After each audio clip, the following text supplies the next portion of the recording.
Bueno, y nos vamos a Estados Unidos porque dentro de estos más de 160 economistas e intelectuales a nivel del mundo que han apoyado la propuesta de Argentina, está Matías Bernengo, doctor en economía, profesor en Pensilvania, eminencia en el estudio de políticas económicas heterodoxas. Y lo tengo en línea. ¿Qué tal, Matías? ¿Cómo le va? Buen día.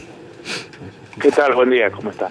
Bien, bueno, es muy interesante ver la mirada que ustedes han presentado sobre esta propuesta argentina para renegociar con los bonistas en un momento del mundo muy complicado por la pandemia del coronavirus, ¿no? Sí, no, en realidad la propuesta era anterior al coronavirus. Esto hace todo mucho más dramático y necesario que antes, ¿no? Y ustedes han analizado y la ven como una propuesta razonable justo en este momento, ¿no? Yo creo que es más que razonable. O sea, la cuestión de todas las deudas que tienen que ser reestructuradas, deudas soberanas, como la Argentina, en moneda que no es propia, que es muy diferente de deudas en moneda propia. Esta es en dólares. La deuda externa en dólares, la capacidad argentina de pagar de vuelta está atada a su capacidad de exportar, y los mercados globales han caído de una forma brutal, y yo diría que es absurdo esperar una recuperación rápida. O sea, ahora queda claro que esta crisis va a ser una crisis bastante duradera, y en ese contexto pagar más de lo que la Argentina está haciendo una propuesta que básicamente es lo que puede pagar.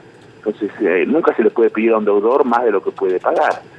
Pedir más que esto es simplemente obligar a la Argentina a dar un default. Entonces esta es la oportunidad que la Argentina le está dando a los acreedores internacionales de no caer en default. Y por eso mismo creo que hay un fuerte apoyo de, como dijiste, ¿no?, de organismos internacionales que normalmente quedan del lado de los acreedores. O sea, que el FMI, que haya tenido en la gira anterior después de la elección, junto al Papa, pero pasando por el Club de París y de gobernantes europeos, apoyando una propuesta, porque se sabía además que Martín Guzmán iba a proponer un corte significativo, ¿no?, de los pagos, y hablaba de una moratoria de 3 años de pago de intereses, etcétera. Así que este apoyo internacional creo que refleja eso, refleja que esto es lo que es factible, razonable, más que esto es imposible. Matías, ¿qué tal? David Cufré te saluda, buen día. Hola, buen día. Respecto a los acreedores, digamos, ¿cuál es su negocio? Porque hay fondos de inversión que tienen realmente mucha espalda como para aguantar. Digamos, ¿ellos les conviene empujar a la Argentina al default en algún punto o no? ¿O salen perdiendo también en esa situación?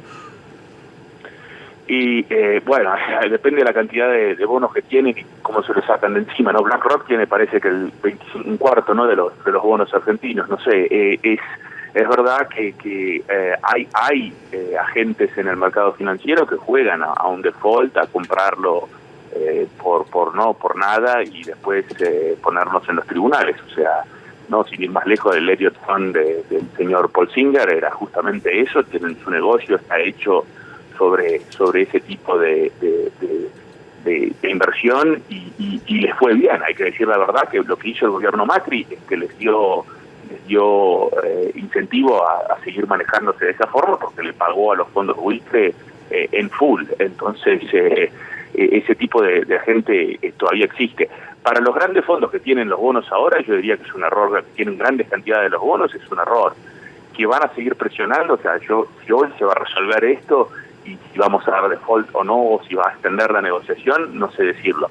Yo creo que, de vuelta, el hecho de que cuando uno dice el FMI apoyó, dijo que es insostenible la deuda argentina, dice que hay que ponerla en una base sostenible, quiere decir que hay por atrás de esto el gobierno americano. El FMI refleja en gran medida el Tesoro americano.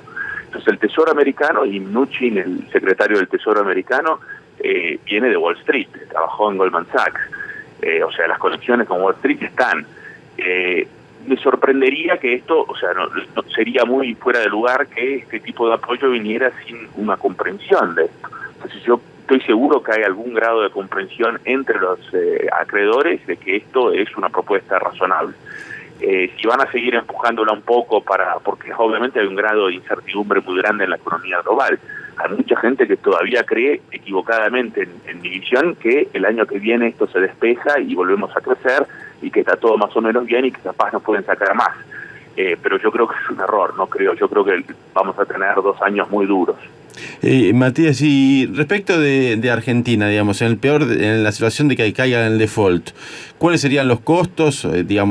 Seguramente nadie quiere caer en default, pero puesto en la situación, en la disyuntiva de un mal acuerdo, decía Guzmán, un acuerdo que obliga a Argentina a pagar más de lo que puede, y el default, prefería el default. Pero bueno, si caemos en default, ¿qué pasa?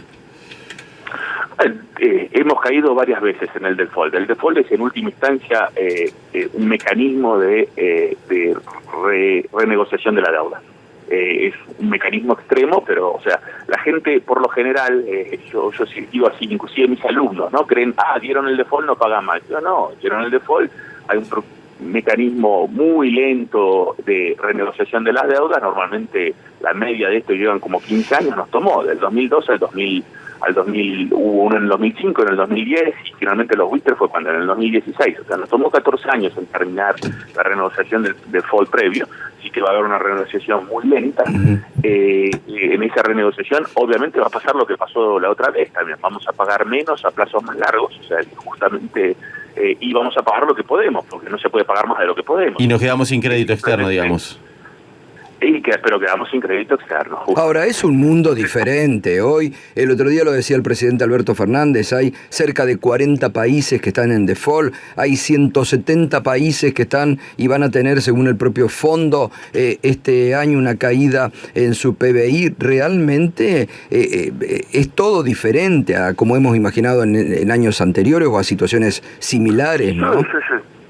Sí, no hay duda, justamente. Por eso yo creo que si la comunidad internacional, claro, los acreedores y los organismos internacionales no son capaces de resolver este problema, ¿cómo van a resolver los problemas que se vienen ahora? Porque son todos los problemas asociados. Estos son problemas de deuda soberana, va a haber de deuda soberana porque va a haber también de las deudas de las empresas que han tomado prestado, no financieras, digo, ¿no? Corporativas que han tomado en moneda extranjera, que van a en última instancia a quebrar, que los gobiernos nacionales las van a salvar y que eso va a quedar en la mano de los gobiernos. Va a ser un problema global de deuda.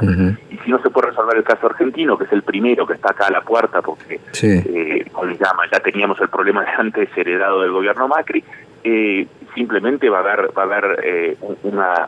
a potenciar la recesión, esta recesión que viene, que probablemente de proporciones bíblicas. Hoy en Estados Unidos salen los números de desempleo y deben ser números los más altos de la historia desde la Gran Depresión. Sí. Es esto lo que estamos Totalmente. Hablando. Matías, el gobierno argentino está proponiendo, o legisladores del oficialismo, un impuesto por única vez a las grandes fortunas de la Argentina, que ha causado justamente en estas personas mucho rechazo en la Argentina. Muchos dicen es una locura de la Argentina. ¿Qué está pasando a nivel mundial con estos impuestos extraordinarios? Hay una propuesta que viene, ¿no?, del famoso libro del señor Piketty, que es justamente un impuesto sobre grandes fortunas.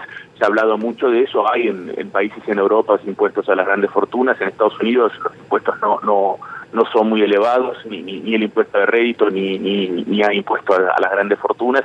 Había una propuesta acá de justamente uno de los coautores de Piketty, que es francés pero que está radicado en Estados Unidos, que asesoraba a Elizabeth Warren. Probablemente alguna versión de eso estará en la propuesta final del Partido Demócrata, sea Biden o quien sea, aparentemente será él. Así que hay una propuesta de esa probablemente en la mesa en Estados Unidos también, y yo soy favorable, me parece una buena idea, pero en términos de la crisis que tenemos, a mí me parece importante por una cuestión distributiva, una gran desigualdad en el mundo. Esa desigualdad tiene efectos nefastos sobre todo, pero para resolver la crisis en este momento creo que hay que ir más allá solo de pensar en impuestos sobre grandes fortunas. Hay que el Estado tiene que ponerse a gastar, puede emitir el Banco Central, se pueden hacer cosas más directamente sin necesariamente estar, va a haber más resistencia, en lo político a esas cosas, como los impuestos, mientras que hay otros mecanismos por los cuales los gobiernos pueden manejar esta crisis con menos problemas. O sea, yo creo que hay que empujar en todos los frentes, ¿no? Entonces, en principio me parece una buena idea.